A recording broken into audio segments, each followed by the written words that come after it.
I suspect you're going to talk about copper wire, right? Yes, absolutely. Do you know how copper wire was invented? I do not. Two accountants were arguing over a penny. Nice. Thank you, Mark. I promise you I won't torture you with an engineering joke, because one thing anybody who has talked to an engineer knows is, frankly, we're not that funny. I'm going to talk to you, though, tonight about three things that are very near and dear to me, and hopefully to you, too, as members, because they have the biggest impact on the quality of the service we provide you. And that's clearing the trees, replacing old line, and providing a system that has flexibility and redundancy so that we can source your power from alternate sources. As we talked about earlier, that does come at a cost, and we don't take that cost lightly, I can promise you that. But that with that cost also comes very tangible benefits to you as members. We'll talk about some of the numbers, but when we talk about clearing trees and replacing old infrastructure, those have the biggest impact on the reliability of your service. It's also very important for us in terms of public safety. The last thing we want is for somebody to climb a tree and make contact with our lines, or for a tree to go through our lines and make those lines an issue on the ground as well. So there's a big public safety component. Power quality, when the trees get in the lines, we want to make sure we minimize the number of blinks you have. We want to make sure you have adequate voltage.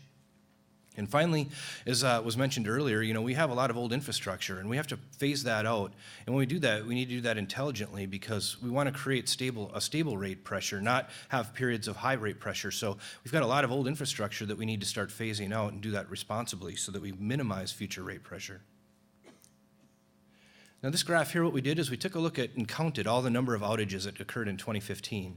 And you can see predominantly tree and limb, over 1,600 just by count, and old plant is deterioration, and that's almost 600. So far and above the two biggest contributors in terms of just the count. But as members, we care also about how long we're out of power, not just how many times. So we also can look at this by cause, or by, we can look at it by duration.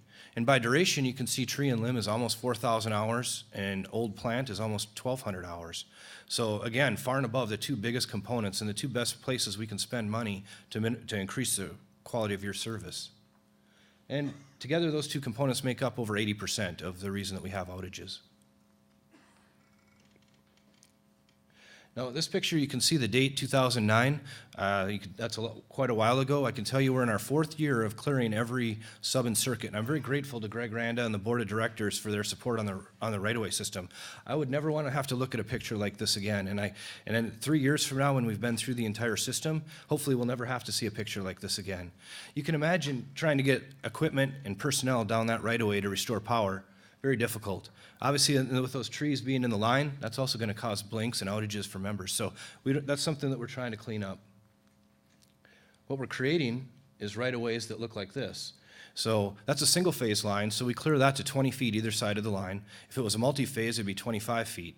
And of course, you can see a little bit of the stacked wood on the outside, but this also, while this provides more reliable service for you, it also creates an environment and a habitat when we spray and mow that for berries that you can take advantage of in the years that we don't spray.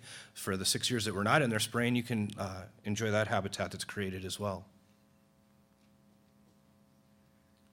As was mentioned, Lake Country Power is a very vast service territory. We serve all the way from Sturgeon Lake to Walker up to Crane Lake and well north of Ely.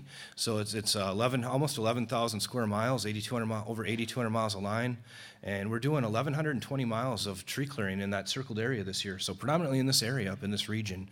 And again, it's broken up into sevenths, and so this is the 1/7 of this year where we're working on the system. We have 3 contractors. Most of the work is being done by our subsidiary, Lake States Tree Service. We also have Northern Clearing and Wright working on the system as well. That's one component. So we've talked about the tree clearing. Now we're going to talk about the investments in old plant, old line. And we have quite a daunting task. We have a lot of, like most utilities, we have infrastructure that was put in place in the 40s, 50s, and 60s that needs to come off. We have 2,500 miles of old copper line that we're going to have to phase out over the next 20, 25 years. So we're doing 25 miles this year of dedicated age-related system improvements. And when we do that, we are going to be looking at replacing a lot of that overhead with underground where it makes financial sense. Of course, it is quite a bit more expensive, but where it makes economic sense, we will do that. We do unfortunately have, and every utility had this, in underground cable that was in the 70s and 80s vintage. This insulation layer right here that I'm on the left in that orange was prone to moisture intrusion and failing. And so we've got about 355 miles of that kind of cable left that we're pulling off the system at 20 miles a year. Some of the other projects we're doing, it's a light year for road relocations. We usually would have that around 8 to 10 miles. This year it's only 2.5. We're also doing 11 miles of system improvements where we're going to be going through and increasing capacity or adding multi-phase where necessary. And we are building one new substation down just north of McGregor. I'm going to wrap up tonight by talking about the system redundancy. And really, the best thing that's, from an engineering standpoint, that's taken place for us to help us with this is the advent of smart metering and AMI. It's just been a tremendous benefit to us in terms of knowing the system and knowing where we need to wisely spend your dollars.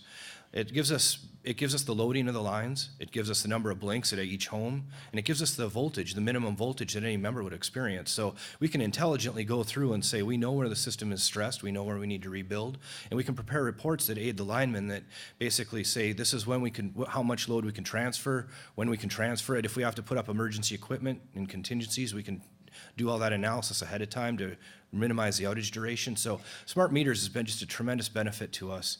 But all that planning only works if you have the hardware in place that you can utilize, and that hardware is the substations. We need to have substations that have overlapping territories, so we have been building substations. You can see in the pictures here, both these are Lake Country Power design subs. So this is an overhead design designed in Lake Country Power and an underground design by Lake Country Power. We're building our second underground substation this year. But you have to have substation overlaps, and you have to have lines that are strong enough to be able to handle transferring load to and from. So we will be rebuilding feeders as well in the near future.